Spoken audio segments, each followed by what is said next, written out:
राज्यों में जांच एजेंसियों का ताबड़तोड़ एक्शन चल रहा है। पश्चिम बंगाल में भी एक बार फिर से ईडी का ताबड़तोड़ डंडा चल रहा है और टीएमसी नेता के साथ ही उसके भाई को ईडी घर से घसीट कर ले गई, जिसके बाद ममता बनर्जी की टेंशन बढ़ गई है, क्योंकि जिस राशन वितरण घोटाले में ये गिरफ्तारियां हुई उसमें कई बड़े बड़े नेताओं का नाम शामिल है, जिन पर ईडी का शिकंजा कसा जा रहा है। तो क्या कुछ है पूरा मामला और किस किस को ईडी ने गिरफ्तार किया है, सब कुछ आपको पॉइंट टू पॉइंट बताते हैं। नमस्कार, मैं हूं आपके साथ पल्लवी सिंह। आप देख रहे हैं हमारा खास शो द टर्निंग पॉइंट।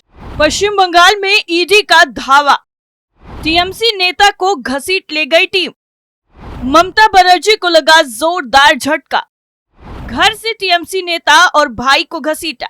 पश्चिम बंगाल में एक बार फिर से ईडी ने धावा बोला है। ईडी ने बंगाल के उत्तर 24 परगना जिले के देगंगा से तृणमूल कांग्रेस के एक नेता और उसके भाई को करोड़ों रुपए के राशन वितरण घोटाले में शामिल होने के आरोप में गिरफ्तार किया है। एक अधिकारी ने यह जानकारी दी। अधिकारी ने यह बताया कि केंद्रीय जांच एजेंसी ने टीएमसी के देगंगा ब्लॉक अध्यक्ष अनीसुर रहमान और उसके बड़े भाई अलीफ नूर उर्फ मुकुल रहमान को 1 अगस्त की देर रात कोलकाता में मौजूद कार्यालय में करीब 14 घंटे तक पूछताछ के बाद गिरफ्तार कर लिया। उन्होंने बताया कि रहमान और उसके भाई को चिकित्सकीय जांच के बाद अदालत में पेश किया गया, जहां से उन्हें पुलिस हिरासत में भेज दी है। खाद्य मंत्री ज्योति प्रिय मल्लिक का है करीबी। रहमान राज्य के पूर्व वन और खाद्य मंत्री ज्योति प्रिय मल्लिक का करीबी है। केंद्रीय जांच एजेंसी पूर्व मंत्री को घोटाले के सिलसिले में पहले ही गिरफ्तार कर चुकी है। इसके अलावा इस घोटाले में पूर्व मंत्री के करीबी बाकिबुर रहमान को भी गिरफ्तार किया जा चुका है। ईडी अधिकारियों ने चावल मिल मालिक और पूर्व मंत्री के एक अन्य करीबी सहयोगी बारिक विश्वास को पूछताछ के लिए कार्यालय में मौजूद होने का समन जारी किया है।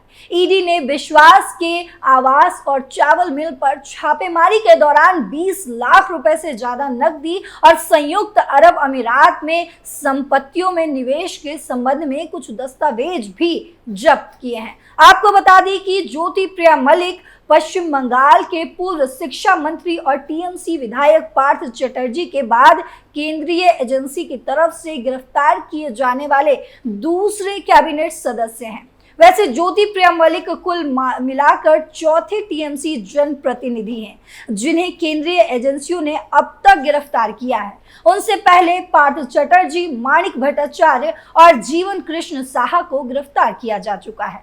आपको बता दें कि ज्योति प्रिय मल्लिक के अलावा तीनों नेताओं को राज्य के स्कूलों में नौकरी के लिए नकदी लेने के आरोपों में गिरफ्तार किया गया था और साल 2011 से साल 2021 के बीच राज्य के खाद्य एवं आपूर्ति मंत्री रहे ज्योति प्रिय मल्लिक को उनके पिछले कार्यकाल के दौरान हुए राशन वितरण घोटाले के सिलसिले में गिरफ्तार किया गया है। इन नेताओं में से जीवन कृष्ण साहा को केंद्रीय जांच ब्यूरो यानी कि सीबीआई ने गिरफ्तार किया था, जबकि शेष तीनों नेताओं को ईडी ने गिरफ्तार किया है। शाहजहां शेख की भी हुई थी गिरफ्तारी। ईडी ने राशन वितरण घोटाला मामले में टीएमसी नेता शाहजहां शेख को भी गिरफ्तार किया था। आपको बता दें कि मामले की जांच के लिए ईडी की टीम शाहजहां शेख के घर पर रेड करने पहुंची थी। जब टीम वहां पहुंची तो शाहजहां नहीं मिला, लेकिन केंद्रीय अधिकारियों को उस घर के सामने विरोध का सामना करना पड़ा और उसके साथ मारपीट भी की गई। शाहजहां शेख के समर्थकों ने ईडी टीम पर हमला कर दिया। हमले में ईडी के 3 अधिकारी घायल भी हो गए। उन्हें अस्पताल में भर्ती कराया गया और पश्चिम बंगाल में ईडी के छापेमारी और कार्रवाई के दौरान इसके अधिकारियों पर हमले को लेकर सियासत भी जमकर हुई। शाहजहां शेख को काफी दबाव और कोर्ट से फटकार लगने के बाद गिरफ्तार किया गया। ऐसे में सवाल ये उठता है कि जिसकी वजह से इन लोगों की गिरफ्तारी हुई है, आखिर वो घोटाला है क्या? तो चलिए आपको बताते हैं कि वो घोटाला क्या है। क्या है पश्चिम बंगाल का राशन वितरण घोटाला?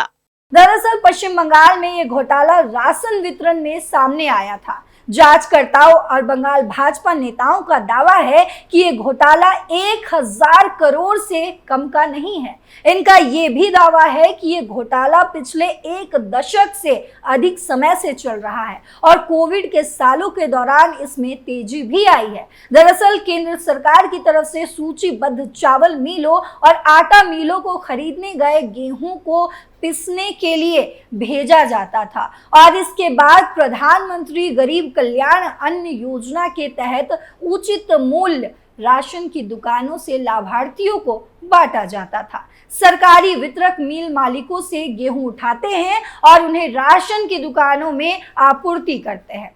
सभी वितरकों के पास संचालन का एक निश्चित क्षेत्र होता है और वे कितनी दुकानों पर अनाज वितरित कर सकते हैं इसकी संख्या भी पहले से ही तय होती है। वितरक मिलों से कितनी मात्रा में अनाज खरीद सकते हैं ये भी निश्चित होता है और उनकी डिलीवरी रसीदों में इसका जिक्र भी किया जाता है। यहीं से शुरू होती है कथित भ्रष्टाचार की कड़ी। आरोप है कि वितरकों ने मिल मालिकों के साथ मिलकर राशन की दुकानों में वितरण के लिए मिलों से निर्धारित मात्रा से कम मात्रा में राशन उठाया। जांच एजेंसियों का दावा है कि इससे राशन वितरण प्रणाली में 20 से 40% तक का घाटा हुआ। इसके बाद बचे हुए अनाज को खुले बाजारों में बाजार दरों पर बेच दिया गया और इससे होने वाले आमदनी को सिंडिकेट के सदस्यों के बीच कमीशन के रूप में बांटा गया। घोटाले के आरोप किन पर लगे? वहीं पिछले साल अक्टूबर में राशन में घोटाले के आरोप में जांच एजेंसी ने पश्चिम बंगाल सरकार के मंत्री ज्योति प्रिया मलिक को गिरफ्तार किया था। मलिक 2011 से 2021 तक राज्य के खाद्य और आपूर्ति मंत्री थे। इसी दौरान कथित भ्रष्टाचार हुआ था और ईडी ने अदालत में दावा भी किया है कि न केवल ये घोटाला मालिक की निगरानी में हुआ है बल्कि उसके पास इस बात के सबूत भी हैं कि वे प्रत्यक्ष लाभार्थी थे और उन्होंने अपराध से हुए आय को वैध बनाने में अपनी भूमिका भी निभाई है। 13 अक्टूबर 2023 को प्रवर्तन निदेशालय ने बकीर-उर रहमान को गिरफ्तार किया था। बकीर को करोड़ों रुपए के राशन घोटाले में एक अहम कड़ी माना जाता है। ईडी ने अदालत में दावा किया कि वे गेहूं की हेराफेरी में सक्रिय रूप से शामिल भी था। ईडी ने अदालत में ये कहा भी कि ज्योति प्रिया मलिक की पत्नी और बेटी बकीबुर की कंपनी में हितधारक रह चुकी हैं। एजेंसी ने मालिक के चार्टर अकाउंट और बाकीबुर के बयानों का हवाला देते हुए दावा किया कि मंत्री के निर्देश पर अनियमितता की गई है। मामले में तृणमूल कांग्रेस का रुख क्या? ईडी पर हमले की घटना के बाद टीएमसी ने आरोपों को खारिज करते हुए कहा कि केंद्रीय एजेंसी के अधिकारियों ने स्थानीय लोगों को उकसाया जिससे ये स्थिति पैदा हुई है। टीएमसी नेता शशि पांजा ने कहा कि केंद्रीय एजेंसी पुलिस या राज्य सरकार को सूचित किए बिना छापेमारी के लिए गई थी। क्या ये संघीय ढांचे के मानदंडों का पालन करने का एक उदाहरण है? इससे पहले ममता बनर्जी ने कहा था कि पीडीएस वितरण में अनियमितता के आरोप वाम मोर्चा सरकार की देन थी जिसे 2011 में सत्ता में आने पर तृणमूल कांग्रेस की सरकार को झेलना पड़ा था। नवंबर 2023 की अगर बात करें तो नवंबर 2023 में मुख्यमंत्री ने अपने विधानसभा क्षेत्र भवानीपुर में कहा था कि जब हम 2011 में सत्ता में आए तो 1 करोड़ फर्जी राशन कार्ड थे। वाम मोर्चा के कार्यकाल में राशन कार्ड से चावल निकाला जाता था। हमने फर्जी राशन कार्डों को रद्द कर दिया, लेकिन सिस्टम को साफ करने में हमें 7 से 8 साल लग गए। पश्चिम बंगाल में घोटालों की लिस्ट। बंगाल में भी दूसरे राज्यों की तर्ज पर नेताओं के दामन पर भ्रष्टाचार और घोटालों के छींटे लगते रहे हैं, लेकिन अब ताजा मामले ने तो पहले के ऐसे तमाम घोटाले को पीछे छोड़ दिया है। अब आप सोच रहे होंगे क्योंकि इससे पहले चीट फंड घोटालों की आंच भी तमाम राजनीतिक दलों के नेताओं तक पहुंची थी और उनमें से कईयों से लंबी पूछताछ की गई थी। इनमें से कुछ को लंबे अरसे तक जेल में भी रहना पड़ा था। एसएससी घोटाला इस बात की मिसाल है कि कैसे लंबे समय तक इसे अंजाम दिया गया और इस बारे में ना तो मीडिया में ज्यादा खबरें छपी और ना ही विपक्षी दलों ने इस मामले को तूल दिया। जनहित याचिकाओं के आधार पर अगर कोलकाता हाई कोर्ट ने सीबीआई को इस मामले की जांच नहीं सौंपी होती तो शायद अब सब कुछ पर्दे के पीछे ही रहता।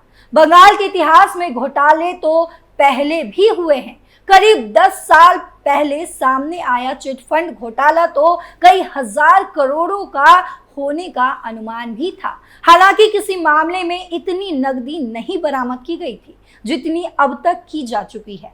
ईडी का दावा है कि इस मामले में अभी कम से कम और 100 करोड़ की रकम शामिल है। वहीं चिटफंड घोटाला इस मायने में अलग था, वे निजी कंपनियों ने किया था और उनके मालिकों को किसी नेता ने भले कभी सामयिक मदद दी हो, कोई बड़ा मंत्री या नेता सीधे तौर पर उसमें शामिल नहीं था।